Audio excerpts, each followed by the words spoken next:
Hello everyone, this is DM Gashbad and I'm bringing you another battle report for the Batman miniature game.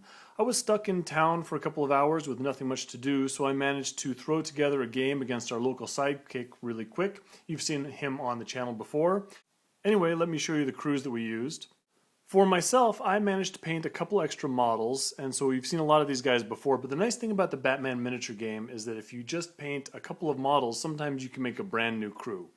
So this is my militia crew that I'm using.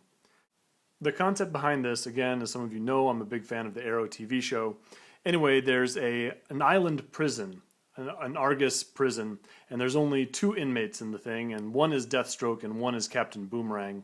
So this crew is sort of based on the idea that what if those guys escaped, broke a couple other guys out of jail as well, and made their big prison break crew. So it's technically a militia crew with Deathstroke as the leader.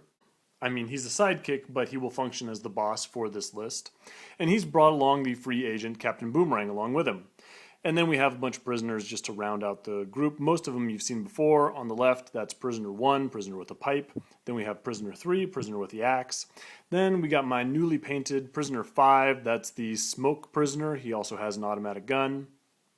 Over on the right, we have Turk with his twin handguns, and one of my favorites, high security henchman all the way on the right with his 2 knives. Now this has a little bit more funding to this crew than I usually have. Some of these guys cost some actual money because they're bringing their guns and their boomerangs. And so I didn't have a lot of cash to spend on equipment, but I did give the high security henchman the grapple gun because it's just really good on him. And the martial training equipment, which I can bring because Deathstroke is in my crew. Martial training gives him the martial artist, which is great, and the master fighter trait, which is not as great. We made a mistake in this game. We thought it just gives him a +1 to hit in close combat. It doesn't. It gives him a +1 to hit in only when using unarmed attacks. So that's a little bit of a mistake, but I don't think it makes any kind of difference in this game. To my surprise, my opponent is also using a militia crew. This one, here's the cards you can see of the models that he used. It is led by the Arkham Knight, the sniper version. So you may have seen me fight that guy before. He's a real pain. And then we've got Militia 2. He's got a knife. We have Militia Medic. We have the Militia Brute 1. He's the guy with the twin stun batons. We have a Militia 1, the guy with the carbine.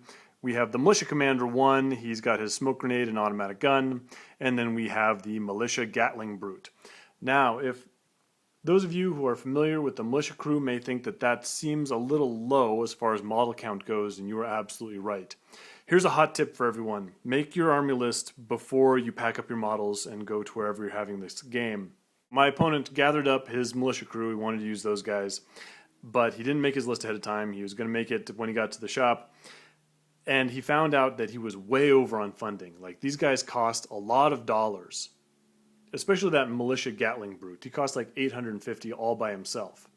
So he was able to easily get to his $1,500 funding limit, but he was way under in rep. He was something crazy like 62 rep under, and he just couldn't find a way to add in that extra amount of rep. Now, I did things like I offered him use of reverse flash as a free agent. He declined. So he just decided that he didn't want to sacrifice any of his guns, so he just decided to play with a rep deficit. If I had been thinking, in hindsight, this only came to me like a couple minutes ago, what I should have done was take out, say, high security henchman and axe prisoner and played under my rep limit as well. I just didn't even think about it. I had my list set up and I just had it locked into my head. I should have just removed those 2 guys and we would have been about even. But hey, he seemed confident and it was an intimidating number of guns. So we went on with the game. We'll see how it goes. The scenario we rolled up is Asphalt Jungle. Now, I've never played this one before, so I'm pretty excited about this. It has a square area in the center of the board where 2 of your objectives go, and then the last one goes into your enemy's deployment zone. Here you can see a picture of the board after everything's been set up. We've got both our crews, we've got all our urban furniture, and we've got all our objectives. I'm over on the right. You can't really see my guys. I'll get to another picture of that. But you can see in the right top, I've got an ammo. A little bit below that, I've got my Titan. Behind the skyscraper in my deployment zone, I put 2 riddles. I just didn't want to put anything that my opponent could get victory points from, so I chose the riddles. I figured if he wants to move a guy away from his main lines to try and solve those, he's welcome to it. But otherwise, I wanted my high-scoring objectives in that center area because there's a big bonus victory points award for controlling 2 of your objectives at the end of the round. And I wanted to get as many points early on as I could. My opponent did much the same thing. He's got an ammo kind of dead center. It's behind that fence. He's got 2 safes, which is also a pretty good idea. They are flush against that skyscraper. You get to ignore the rule about not putting objectives within 2 inches of each other for this scenario. And he's got like a Titan objective way in the upper right behind those nice Suicide Squad box set buildings. I recently acquired that box set and I put those buildings together, and so now that changes up my board layout. So I'm pretty happy about that. It looks more like a city block, and I don't have to use that helipad, which I think people might be getting a little sick of. As far as urban furniture goes, we have a nice spread of sewer markers around the board. The lampposts were a little bit interesting. There's a big dark zone in the center of the board. We just didn't even really think about it. I was deploying my lamps up on that skyscraper because I assumed that that is where that sniper Arkham Knight was going to go, and I wanted to be able to see him. About halfway through this process, my opponent points out that I don't have any ranged attacks that are over short range. So even if I saw him, it wouldn't do me any good. I mean, all the ranges of my guns are easily within my regular line of sight. So then I said, oh yeah, you're right. So I started tucking lampposts into little used corners and that kind of thing. For his part, I think my opponent just didn't think about lighting up that center area. It just didn't occur to him until a bit too late. My opponent took the left-hand side of the table, and so far to the left you can see my riddle objectives. And then moving along, there's that Gatling Brute dead center. We have the Militia 1 with the knife, we have the Militia Commander behind him, then the Militia guy with the carbine, the Militia Medic. They're all kind of clustered up in the center of the board. And the Militia Brute with the twin stun batons is on the far right. The Arkham Knight sniper has undercovered himself up onto that skyscraper. He's got a nice vantage point right in the middle of the table. For my part, that's me deployed on the right. I've got Captain Boomerang on the far left. Then so I'm kind of tucking all my guys behind these buildings because I remember last time when I had their heads poking out, the Arkham Knight sniper was just able to blow a big hole in Heatwave, and I don't really want that to happen. I want people hidden at least in the very beginning. So behind that center building, we have the Pipe Prisoner, High Security Henchman, Smoke Prisoner, Turk, and then over on the right we have the Axe Prisoner. He's hanging out kind of close to that Titan objective. Deathstroke crept forward a little bit center left, taking cover by that building just past that mail truck. We go into the Bag of Destiny and we grab ourselves a counter, and I pull the first counter. So I get the choice as to who takes the lead. It's, again, not what I prefer, but I made my opponent go first. And so he starts off with Militia 1, and he just moves up by that fence. I go next. I don't want to commit myself over by the Arkham Knight sniper. I do intend to rush forward at some point because again, my strategy with all these is to grab those objectives early on, get those bonus victory points, and then make a lead that my opponent struggles to catch up with. So I don't want to move any of those prisoners in the center first because I want my opponent to have to think about what's going to happen, and I don't want to give him a bunch of targets right off the bat. So I decide I'm going to move Captain Boomerang up over on the left, and he's got a decent movement, so he trucks along over on that edge of the board. Now I make a number of mistakes with this. First off, he shouldn't have gone first, and he shouldn't have used all of his movement counters.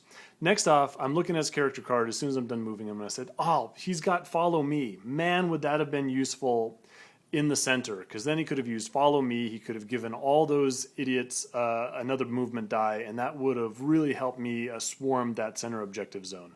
So that's the second hot tip. The first hot tip is make sure you have your army list ahead of time, make sure you're bringing the models you need to.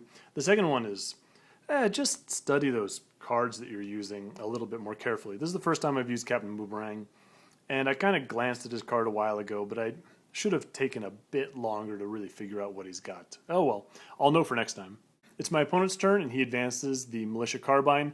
Now, when I'm making my strategy, I go and I say, gee, I wonder how fast these militia guys are, and I look over his cards really quick. Wow, they are slow. They are all movement 2, except for the brutes, who are large. They add a little bit extra movement, but they're movement 1.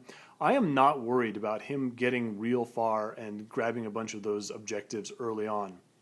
One thing to note is that because we're short on time, we just decided to skip strategies. If he had been able to get something like fast advance or something like this, it might have been a different game. But he has one undercover, that would be the Arkham Knight, and he doesn't have any grapple guns or anything like that. He also doesn't have anything that projects light. So as I advance into the center area, I'm feeling pretty safe from all those guns because it's just very dark. And he has no way of illuminating me. So anyway, I'm feeling somewhat cocky. I also just have to bite the bullet to a certain extent. I have to brave that Arkham Knight at some point. So I move up Axe Prisoner. He's one of my more disposable guys. And he moves up by that lamppost, advancing on my ammo objective. So he decides it's time to send out the Arkham Knight. And this is one thing that I forgot about him, is he's got that vanish ability. It's not as bad as it used to be. He doesn't get to move anywhere near as far as in first edition, but what he does is he throws down his EMP grenades and he kind of poof, he vanishes. So it takes that extra like 4-inch move and he moves up to the next higher level of the skyscraper. He gets to fire with his full rate of fire, and of course he has the rapid fire ability. So he's going to try to take out Captain Boomerang right away. It's an interesting choice. I'm not sure I agree with it. He doesn't have any bonuses to hit or rerolls or anything like that. And Captain Boomerang is defense 4. However, he's used all of his movement counters, so he can't dodge. And of course, Arkham Knight has a scope, so he's going to ignore all those pings. But anyway, Arkham Knight moves up there. He takes his 3 shots that cause 3 blood each, and he completely misses them all. So that's good news, because again, my opponent was really low on funding this game, so he wasn't able to buy Arkham Knight all his fun toys, like his grapple gun or his cybernetic fists, or especially the extra ammo. So he only has 2 shots with this big gun, and he just wasted one of them doing no damage to Captain Boomerang. So already I'm getting pretty lucky. So now I'm feeling really confident. So high security henchman, he has his grapple gun, and I use him to zip forward and grab that ammo objective. The Militia Brute 1 charges up on my opponent's right-hand side. So this makes me happy, but I don't think it's going to necessarily work out the way I want it to. What I want is I want Captain Boomerang, who is relatively fast, to draw that guy away from the main fight. I don't want him storming in amongst those objectives and beating all my prisoners senseless. So I'd much rather this slow-moving guy be lured off to the edge of the table, and then Captain Boomerang will just move away from him, throwing boomerangs at him the whole time. So that's what I'm hoping I can make happen, but I don't have a whole lot of confidence in it. So I go back and forth. Again, I've kind of jammed all my prisoners together, so I don't have a lot of options. So I finally decide what I'm going to do is I'm going to send Pipe Prisoner through the sewers, and he's going to appear behind my opponent's lines. I'm not really sure what he's going to accomplish. I'm hoping he can sprint over and solve those riddles in my opponent's deployment zone. I'm not sure if I want that Gatling Brute to wander over and just gun him down or not. If my opponent sends guys to go kill this 10-point prisoner, that's probably fine. But, you know, I'll try it and see what happens. Sure enough, my opponent does not feel like having Pipe Prisoner just wandering around inside his zone, especially since there is bonus victory points you get for having a guy in your opponent's deployment zone at the end of the game. So he sends Militia Commander out to go deal with him. He hops over the fence and he takes a shot at Pipe Prisoner, but I managed to ping that away.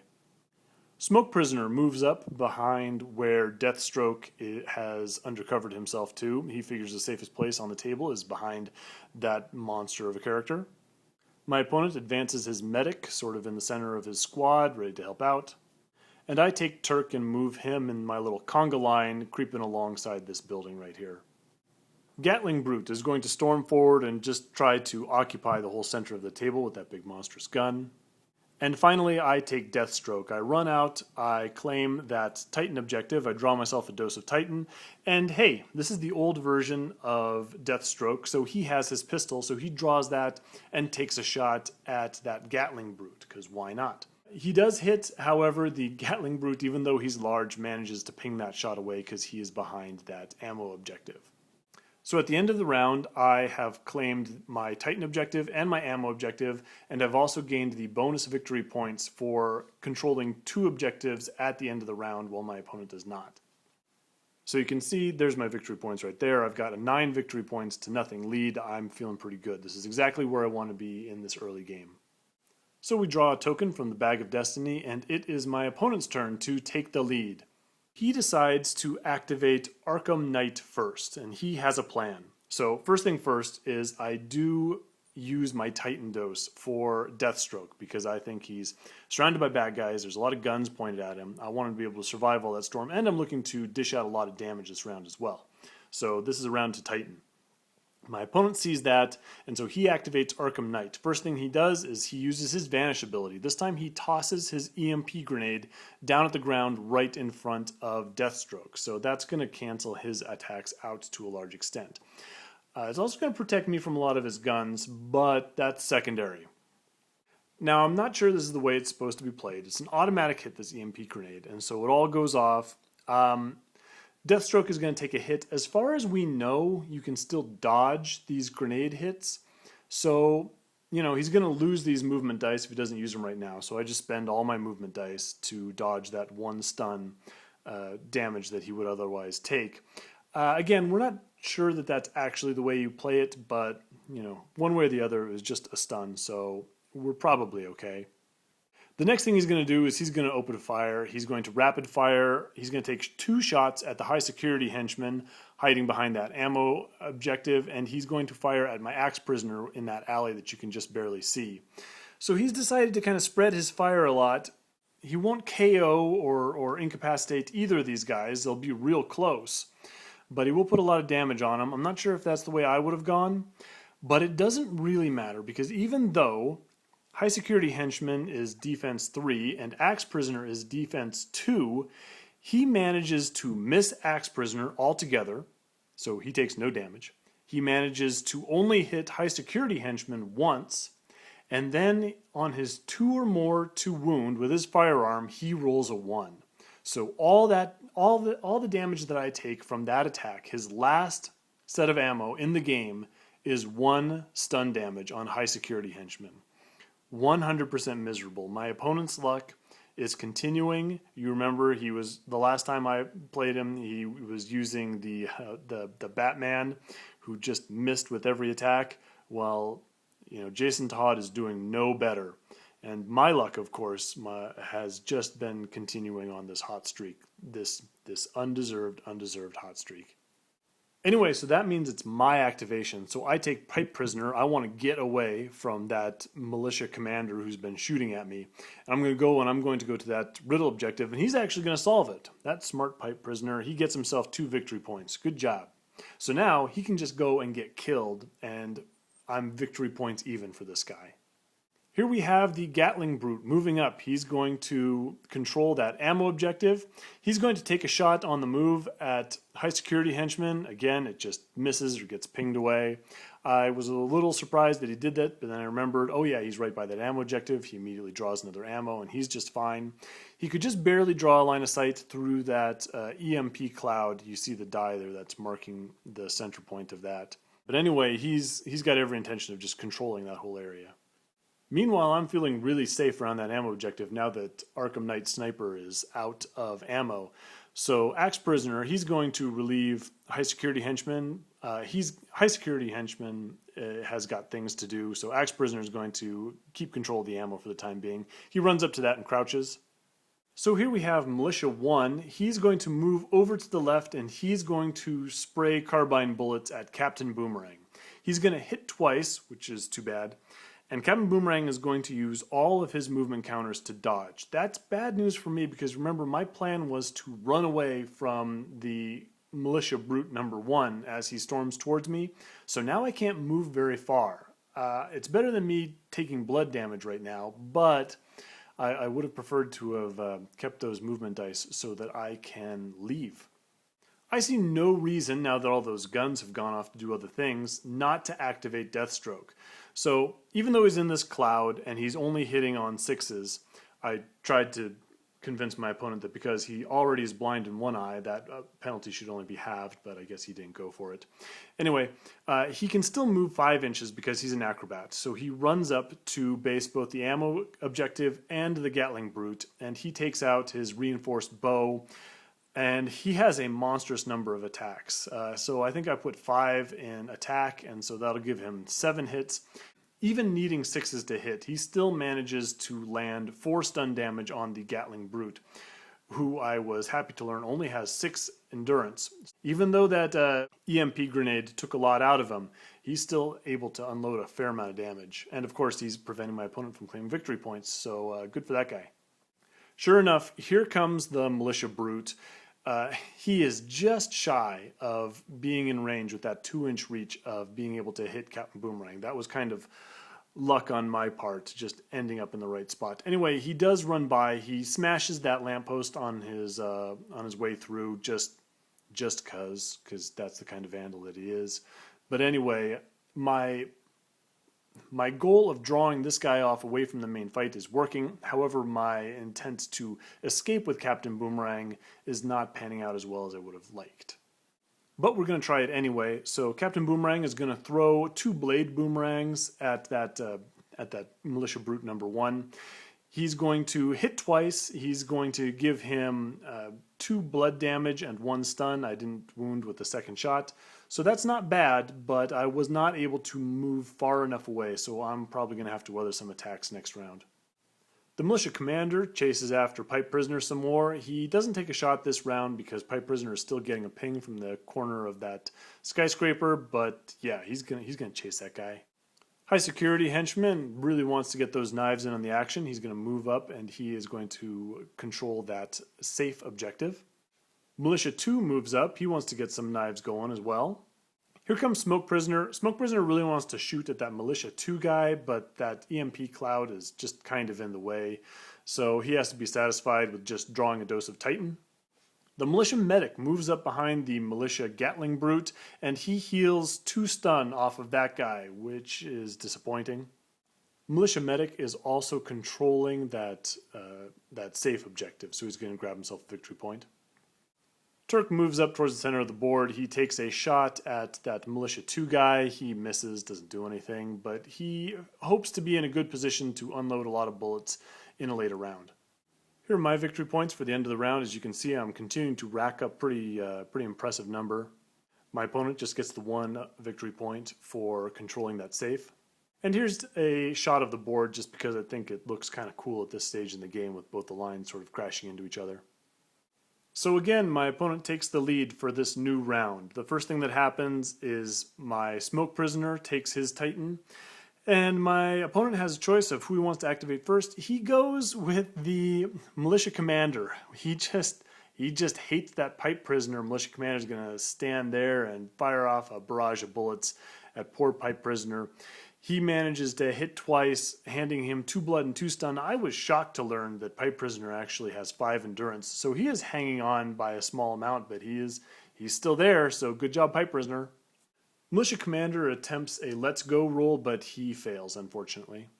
For my activation, Smoke Prisoner opens fire on that Militia 2 guy, which is standing right in front of him. He hits with all his shots. Militia 2 is KO'd, getting me some more victory points, and Smoke Prisoner moves to the other side of that Titan container.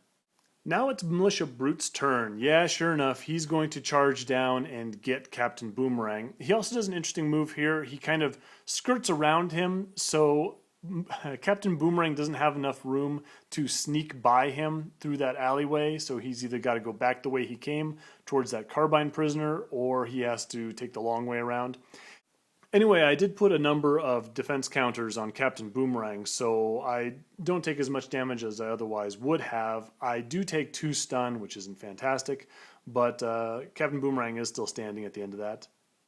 My next activation is going to be Deathstroke. I have a really hard time deciding what I want to do.